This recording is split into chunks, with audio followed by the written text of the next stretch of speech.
Let's continue on with the grass pack with a little bit of Vileplume. With this deck, I learned the hard way that if you are not familiar with the e-card format, this deck will absolutely steamroll you. I first encountered this deck on TCG1, and just on appearances alone, I was like, yeah, okay, whatever, Vileplume, I've never heard of this as being a major archetype, just whatever. And it then proceeded to hit 3 heads off of a Petal Dance, dealing 90 damage, and then Poison between turns knocked out my 100 HP Pokemon. I lost that game, and then directly encountered another Vileplume deck, and I was like, okay, last time was definitely a fluke. They're not going to flip 3 heads. Even flipping 2 heads, dealing 60 damage for 2 energy is just crazy good in E-card, plus the extra 10 from poison damage. You have to remember that in E-card, any special condition will shut down a Pokepower, so just hitting the coin flip for Poison Pollen could stall out your opponent's deck for at least 1 turn, especially those decks that really rely on powers for their setup. On top of that, 60 damage is the sweet spot you're looking to hit in E-card. That's going to allow you to 2-hit KO everything you're going to run into in format, if not knock out an unevolved basic Pokemon.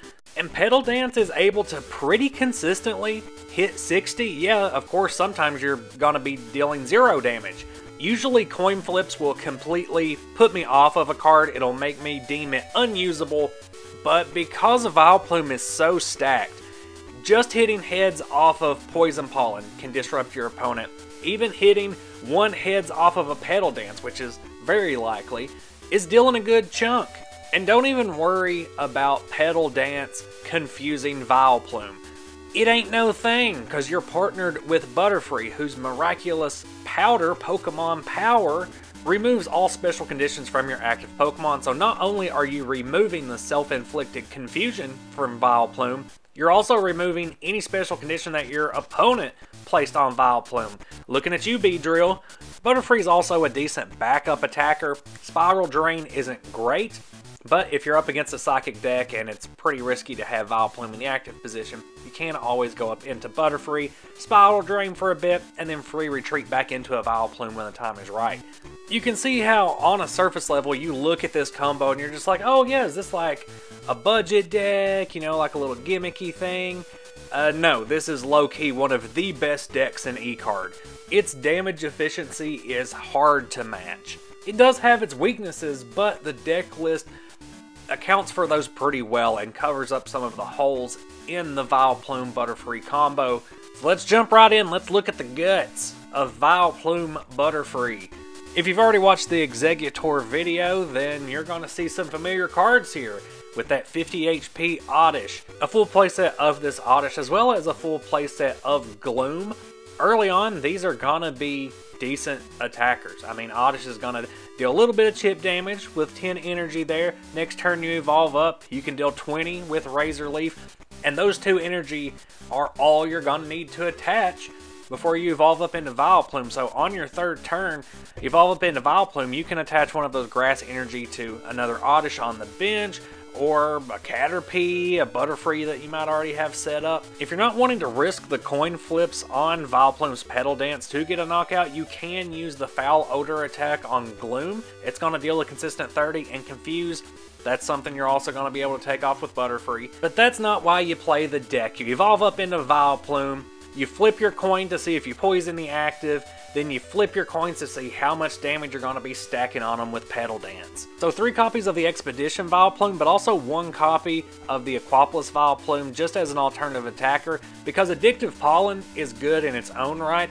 40 consistent damage, and if you hit the coin flip, your opponent can't play supporters next turn, which can be very disruptive, especially if your opponent is struggling early game and you know they really need those supporters. That might be one of the situations where you choose one Vileplume over the other. The Butterfree line is going to be a 4-4-3, beginning with that Caterpie. Not going to be doing much with that Caterpie. Hopefully you're not starting the game with it, but even then it's not such a bad thing. You can evolve up into Metapod. All incoming damage is going to get reduced by 20. That is a Poke Body, so it's not going to get shut down by any special conditions. You can still do a little bit of chip damage with it if you have to. Again, it's not ideal, but it will survive hopefully long enough for you to evolve up into a Butterfree, which has free retreat, meaning that you can get it out of the active position pretty quick. And by that point, you've already got a Vileplume on the bench ready to switch in, and your combo's done. On turn 3, everything's set up. That's all there is to it. You evolve up into a Vileplume. The same turn, hopefully, you're evolving up into a Butterfree, and that's it. It's so simple.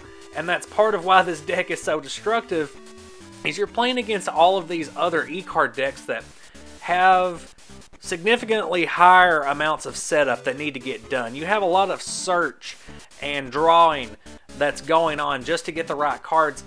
For this deck, as long as you can get those Pokemon consistently, you're good. And you are absolutely able to do that with the tools that are available. Full playset of Fan Club and a full playset of Petal. You're going to be able to grab whatever Pokemon you need on that turn. And yeah, your opponents are going to be moving at the same pace, you know, evolving up into stage 1 on the second turn, evolving into stage 2s on your third turn, but they're not going to be able to hit for as much damage for only 2 energy. Most stage 1 and stage 2 decks in this format are going to be using at least 3 energy, meaning that they're kind of behind on the energy curve in comparison to this deck. Per the usual, there's also going to be 3 copies of Professor Oak's research and 3 copies of Underground research just for a little added draw and search, and 2 copies of Copycat as well. I'm not as big on Copycat because it is so situational. It really depends on how much drawing and searching your opponent has done on their turn, but it can be a very useful card for just filling up your hand with 6 or 7, again, depending on what your opponent has done. But this deck is so simple that it has room for a few more useful tools that not every deck is going to have room for, like a full playset of Potion. And this is going to help cover the fact that Vileplume has 90 HP. You're looking to have around 100 to really keep it safe.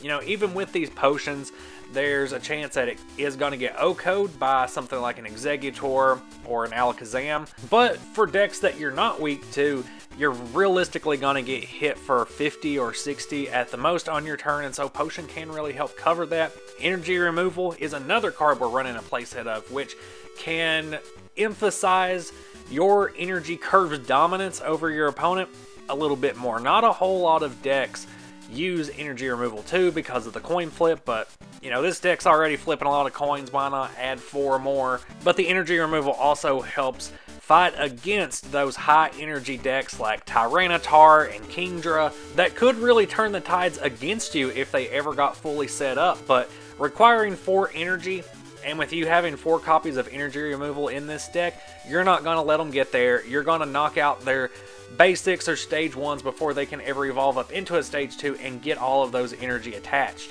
And then the rest of the deck's going to be filled out with 13 grass energy. It looks so simple. This looks like baby's first grass deck almost. But trust me, play with this deck and you will realize its full power. And that power is its simplicity. Only 2 Pokemon lines, very basic supporter base, very basic strategy. It might be the closest thing E-Card has to a budget deck, which is ridiculous that this is a top tier deck. There's not really a bad start for this deck. You're either starting with an Oddish or a Caterpie. We've already talked about in the case of Caterpie, you're going to be able to eventually free retreat, and with Oddish, you're going to be able to deal some chip damage on the way up to the Vileplume. So where does this deck struggle? That would be against Scizor. Scizor cannot be poisoned, so that cuts out part of your strategy. Snatch can pull underpowered Oddish, Gloom, and Vileplume off of the bench and strand them in the active position, and Heavy Metal just hits like a truck, even more so than Vileplume. Because of the special metal energy that are going to be on Scizor, it's also just going to be a wall to a Vileplume, and especially Butterfree.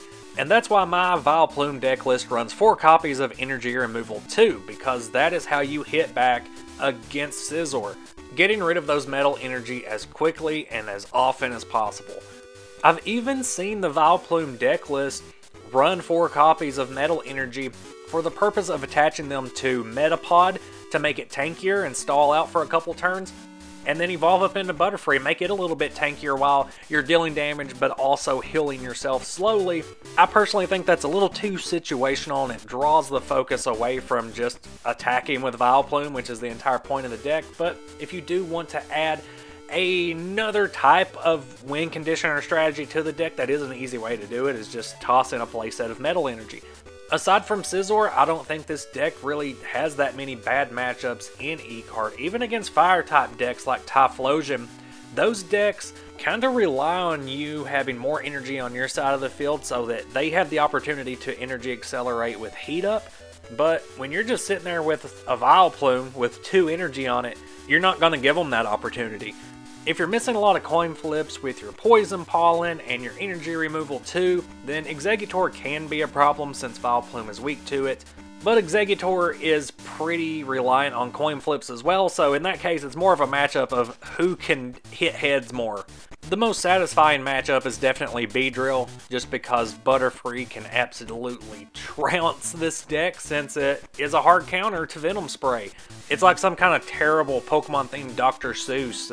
Butterfree trounces the bee with its Pokemon power, Miraculous Powder. Thoughts, opinions, reactions, put them down in the comments. Let me know what you want to see on the channel. Let me know what you like about this deck. Have you ever played this deck? Do you have any TCG1 horror stories involving this deck like I do? That's all I got for you today. Social media links are down in the description. I will see you next video. Bye.